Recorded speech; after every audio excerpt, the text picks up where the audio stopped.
Gentlemen, we have called you together to inform you that we are going to overthrow the United States government. I am a most unhappy man. I have unwittingly ruined my country. A great industrial nation is now controlled by its system of credit. We are no longer a government by free opinion, no longer a government by conviction and the vote of the majority, but a government by the opinion and duress of a small group of dominant men. Everything about your way of life could be about to change dramatically. How you store your money, where you plan to retire, the way you protect your family and home. All of these things, we believe, are under threat. We don't make this prediction lightly. We're simply following our research to its logical conclusion. But the day of reckoning is approaching. When? Well, we can't say exactly. It might be a long, slow, drawn-out process that drains your wealth over the next decade. Or this time next year, the financial system could be breaking apart. It's impossible to say.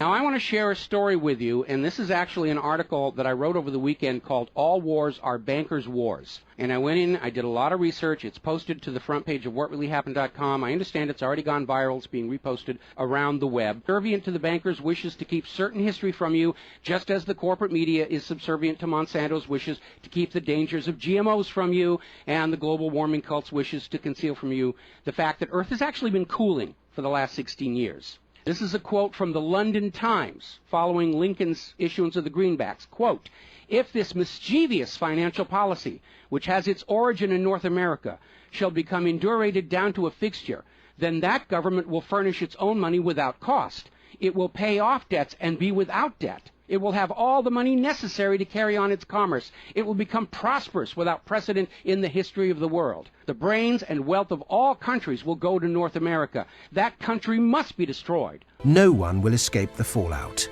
In all recorded history, no country has ever recovered from the financial position we find ourselves in today. No government has ever been able to reverse this trend. No emergency action has ever come close to a solution. This inescapable problem has only ever had one outcome: financial collapse. You can challenge every single one of our facts in this film, and we're confident you'll find that we're right about each allegation we make. Then you can decide for yourself. Will you act now and take this chance to protect yourself and your family from the catastrophe that's brewing in our financial system? We hope so, because if we're right, you'll need to act very quickly. In fact, the downward slide has already begun. That could never happen to us. Really? Foreign investment steered away as if it were an island colony of lepers. Property and banking crises meant that people's lives changed dramatically for the worse. Jobs were lost. Family businesses closed. People had to dig deep into their savings just to make ends meet. The country was brought to its knees.